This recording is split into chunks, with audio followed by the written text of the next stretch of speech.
Hello everybody, how are we all doing? Welcome to a new episode of New Arrivals. My name is Milo for the Fellowship of Acoustics. I have to concede a loss today. Maico, who's right over here. Happy man, happy man. He won. He picked some beautiful guitars, including the J50 from 49 that won. I'm going to search through the store and find two new arrivals, and hopefully I will win another point. We also decided that a maximum of 5 points will take the season that we're in. So I'm at 4 points right now. Maico has 2, so I just need 1 more point. Please help me. Let's go. This is a nice tenor guitar, a Kalamazoo from the year 37. It's a nice instrument to have in your arsenal when you're recording artists. Pretty thin and sometimes mandolin or dulcimer sounding instrument, which can be really nice in a mix. So I opened this case before on camera when it just came in. We have the Gibson Victory in a satin oxblood finish. We believe this was based on a 80s prototype by Gibson. It certainly screams hair metal to me. So if you like pointy guitars and humbuckers, maybe this is the guitar for you. Martin is a bit shy. Hey Martin! Help me out, man! Wow. Yeah, I already saw this one. It's up your alley. It's up. Let's check it out. Up mine. It's up yours. And I know that Laura is going to love this as well. Nice, nice. That's what I thought. These are my 2 picks for this new arrivals. So this is the nice combo. We're looking at a Musicmaster, a 10 finish from 1960, and a Duo Sonic from 62. And this finish we call Desert Sand. Slightly different, but it matches the tan beige outfit I'm wearing today. I'm going to pick one of these for the new arrivals. Which am I going to pick? Martin? Choice? Musicmaster. Simon? Musicmaster. Laura? Musicmaster. Jurgen? Ooh. It's going to be the 1960 Musicmaster. This is my first pick, ladies and gentlemen.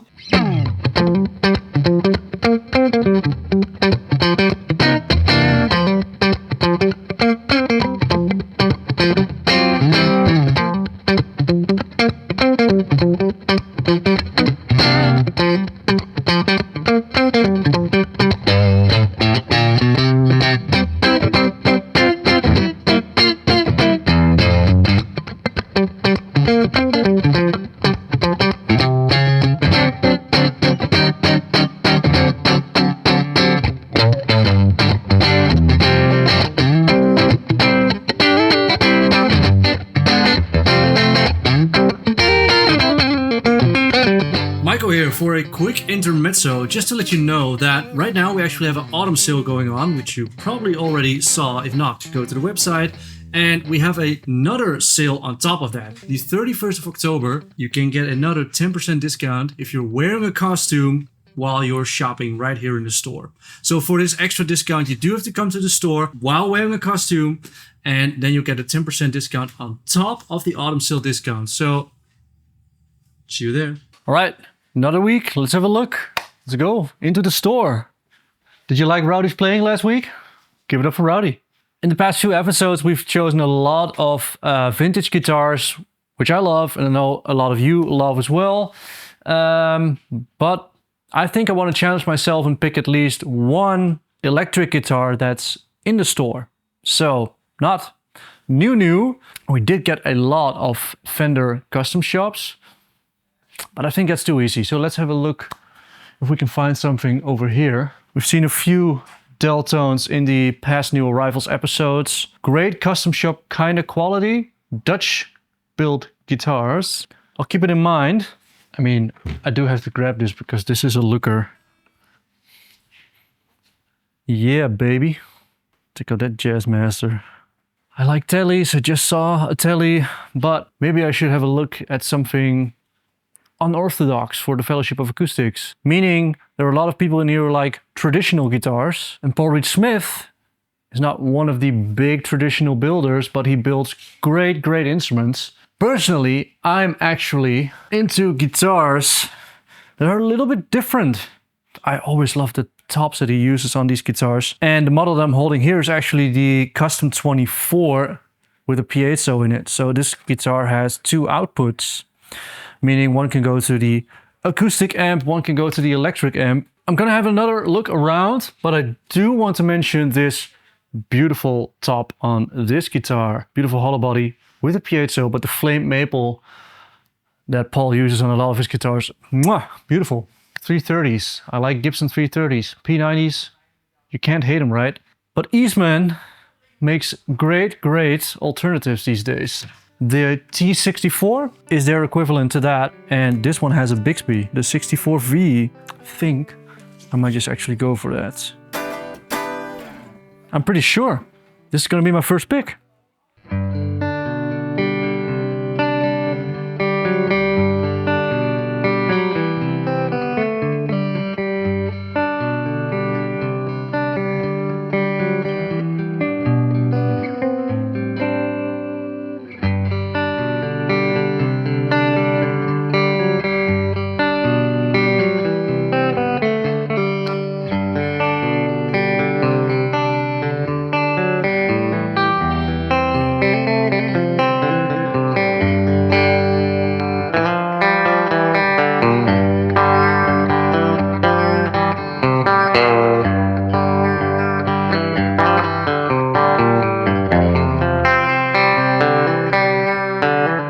This is really nice. We haven't seen a nice secondhand Collings in a while.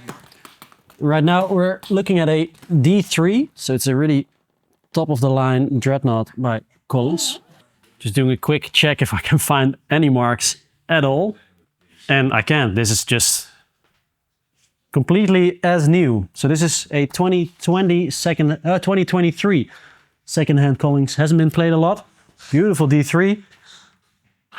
Wow. Like we always say when we have a guitar by Collings, impeccable craftsmanship. Looks fantastic. Ooh. That's really nice. I really love Hummingbird guitars. It is a 68 Gibson Hummingbird. Also in really good condition. Plastic adjustable bridge.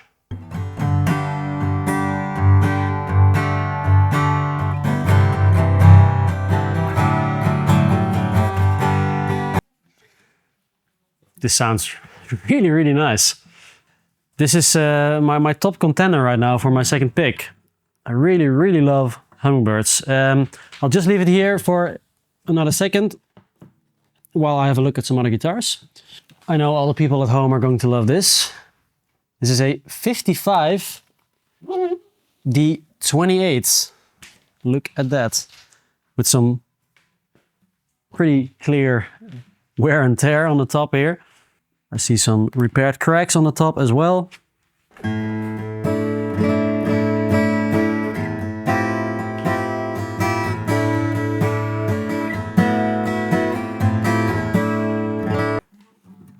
This one also sounds awesome. That will be a hard pick between this and the Hummingbird. Shall we do a regular film or movie segment? So I talked about the Substance before. I also went to see Smile 2. Can recommend it if you're into jump scare horror movies. You will be scared, but I will recommend seeing The Wild Robot in the cinema. Laura as well, she cried her eyes out. Beautiful animated movie about a robot being stranded on a foreign planet. Beautiful movie. See it. So what I'm going to do is I'm going to shoot out another Hummingbird or Hummingbird style guitar just to check if it sounds remotely as good as the 68 one.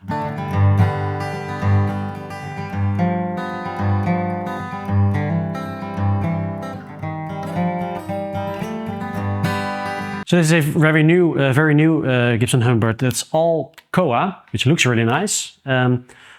Still, I do think this doesn't have the same Hummingbird sound that I have in my head, and the 68 one just sounds like the perfect Hummingbird that I have in my head. Let's shoot out one more time, the Gibson Hummingbird from 68 and the Martin from 55.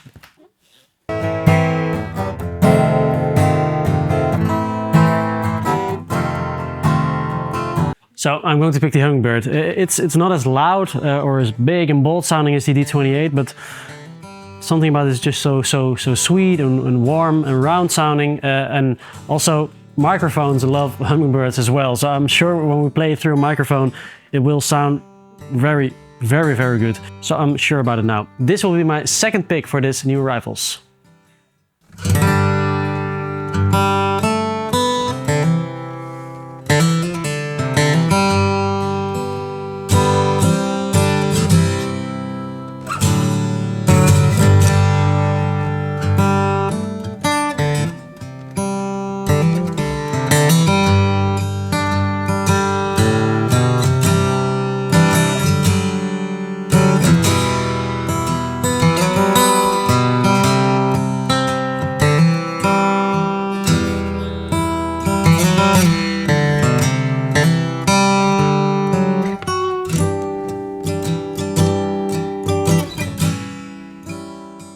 You see that? You see that?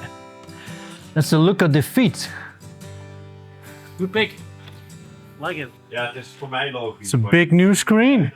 Happy woman, look at that. I did see something cool that we got in, and I think this might be the vintage choice of this week. So if you're a long-time follower of New Arrivals, then you know that LG2 guitars are some of the most popular picks by Koen himself. And since he doesn't pick anymore, we sometimes get to choose one to do him some honor. And this is a very beautiful specimen.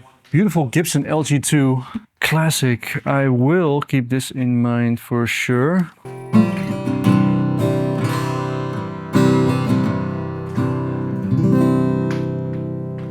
A lot of low end for this little guitar. Could have another look in the photo studio, see if there's someone here. Ooh, so this is totally the other end of the spectrum. If you're into European guitar builders, then Loudon Guitars usually comes to mind as well. Nice, really nice set of koa wood. I gotta show this for Koen. For Koen's sake, if I can get it out. And for someone else's sake, well, it's all these videos, because this is a certain case. Milo, you know what to do. Oh man.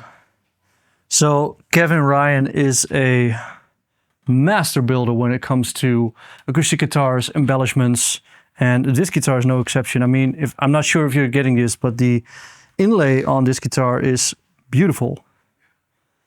All the way up until the headstock. Beautiful piece of wood here. But I've already made my choice. It keeps being stuck in my mind. It's this Gibson LG2 that I already showed you. Light as a feather, beautiful as a bird. This is my second pick.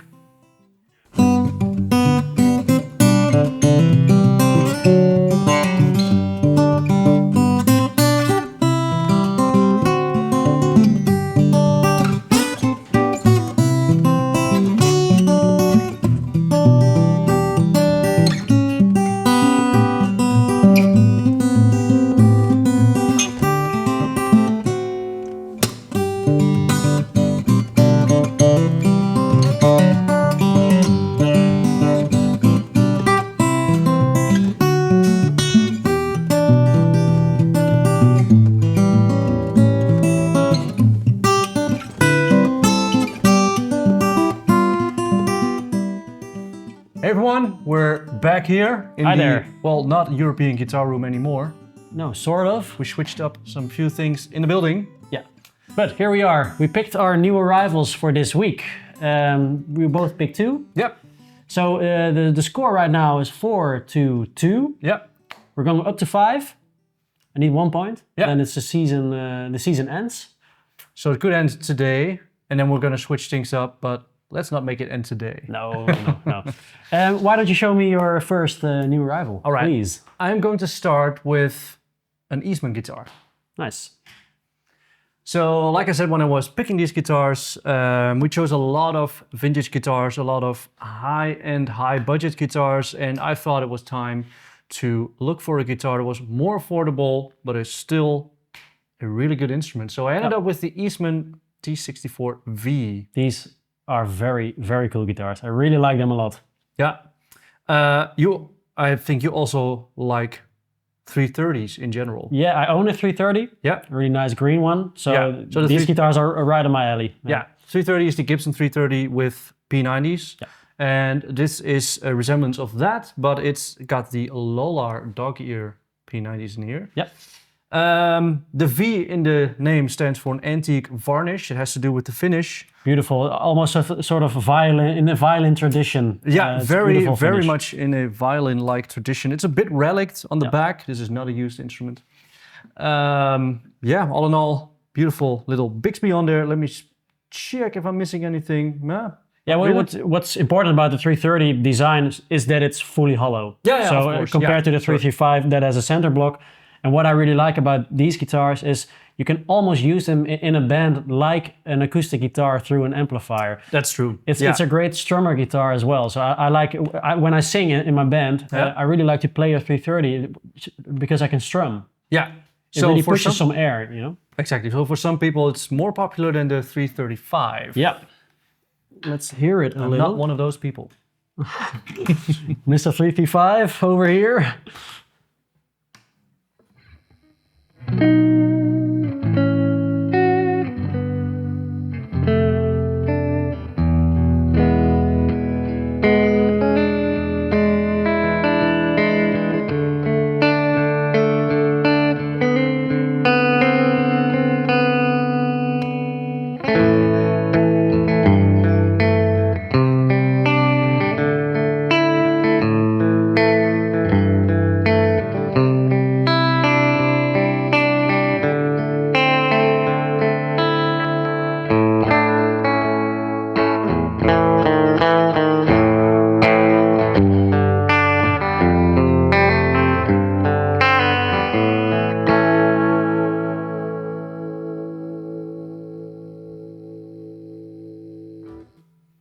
I was almost tempted to touch the Bixby there, but you did it. Yeah. I was like, you cannot play this guitar. You know, I without really using like it. to have a Bixby on my guitars, though I rarely touch them. It's only on the end of a note, maybe a little bit of movement, but it works great. It stays in tune.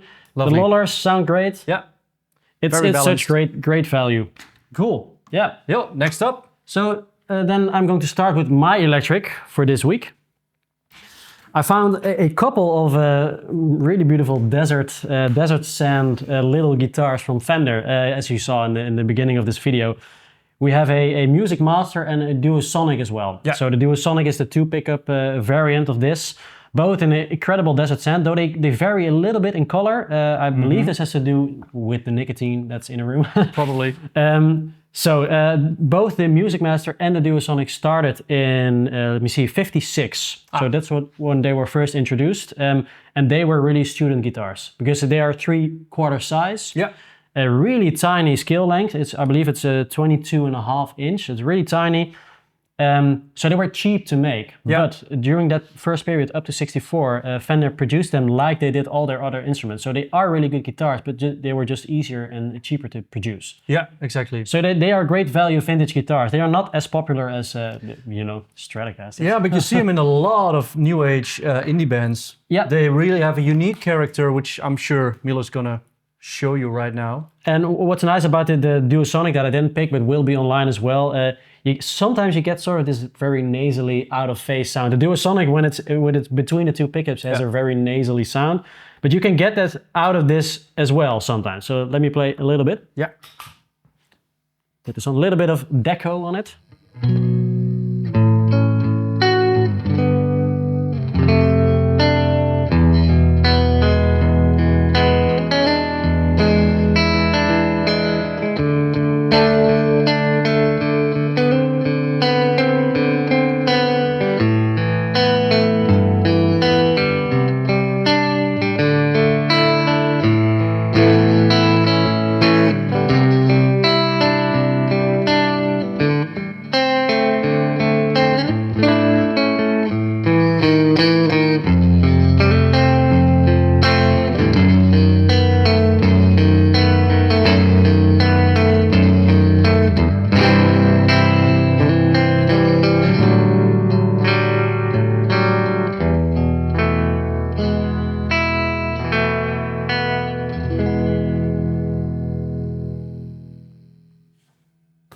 Man, I like these guitars a lot. Very, very cool vibe.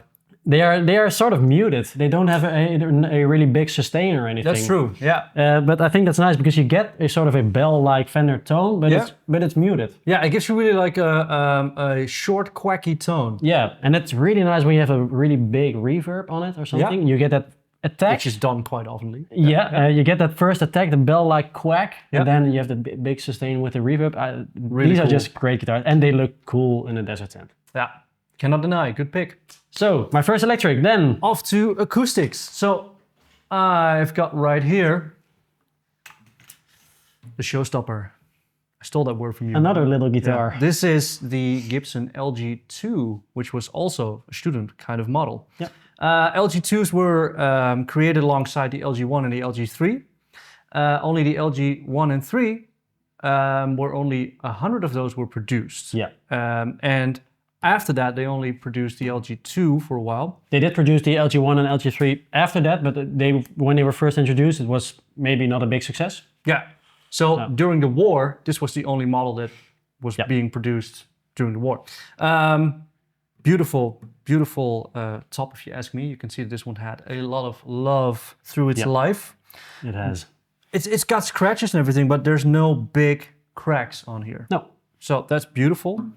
Mahogany spruce top. It's got the X-bracing top, if I'm correct. One detail about these LG2s is the fact that the block logo that's on the top right here, this was introduced in 1948, which is the birth year of this guitar. Yeah. So, I think it sums up like the details. It's a beautiful instrument, if you ask me. Also, like they geared it towards students As but well, it's, yeah. But it's still... And women as well. Yeah, and women because as well, it's because a it's smaller. smaller guitar, maybe it's- more comfortable. And Yeah. you know, we're really lucky to have a lot of beautiful LG2s around the store the past couple of months, and also some wartime LG2s.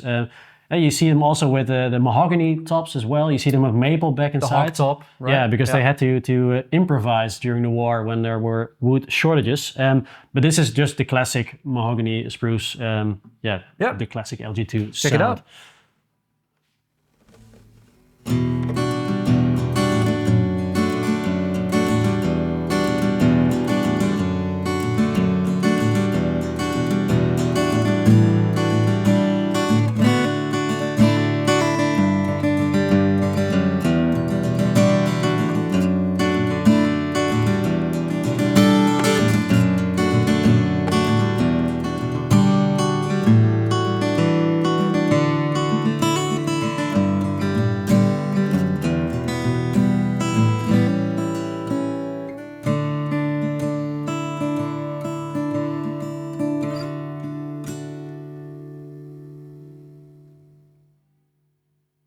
Had to play some Elliott Smith on this one. Quite lovely. Really nice guitar. Also, a very characteristic sound. Yep. Like the Musicmaster has. It's not comparable to any other model from Gibson from that era because of the size. It's really got a little voice of its own. Yeah. So we're looking at some quite small sounding guitars. Not too much screaming going on right here. And I think that's really nice. This is a sweet and mellow sounding guitar. Yeah. That's not too big. Though it has a nice bass response. It has a nice bass response. Not all of these models have. You get them with less, but it sounds pretty, really pretty. Cool. Show me your acoustic. Also a vintage Gibson.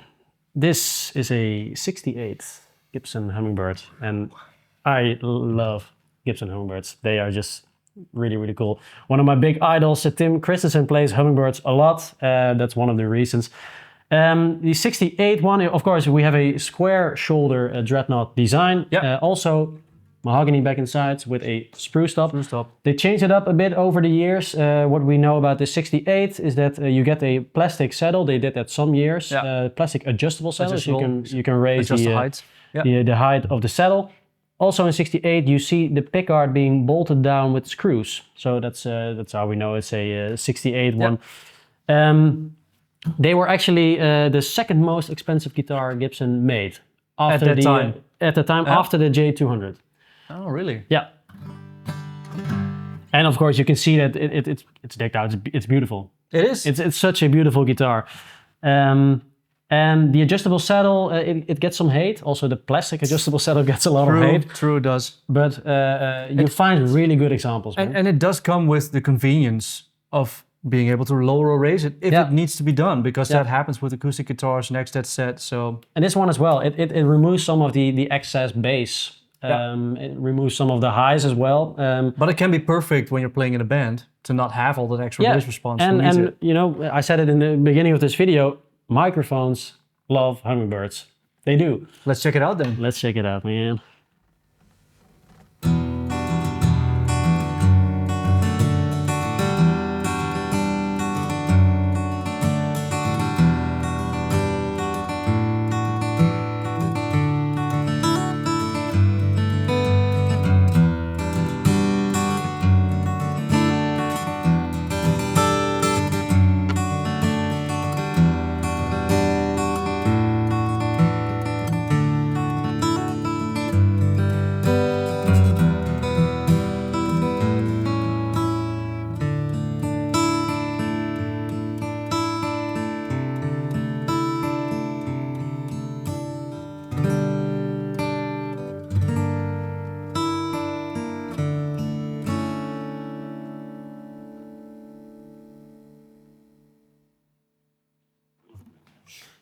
Yeah, lovely. And it has beautiful, beautiful rounded highs. It doesn't get too brittle or something. It's really clear sounding. Doesn't have a lot of bass. But, I did notice that. Like, it did not fill the room like other dreadnoughts do. But maybe if you want that, you should buy a Martin. True. Yeah. So Gibson Hummingbird. yeah, man. Nice. That was the last guitar in this week's New Arrivals episode. Yeah. So I think that concludes everything we have to say. It's up to you right now. As always, we have a poll on our YouTube community, the community page on our YouTube channel. You can also leave comments. Please do in the comment section. Let us know which is your favorite of these four. We'll combine all the votes and then we'll see you next week, maybe next season, for another episode of. Let's go for next week. Of New Arrivals. See ya. Bye.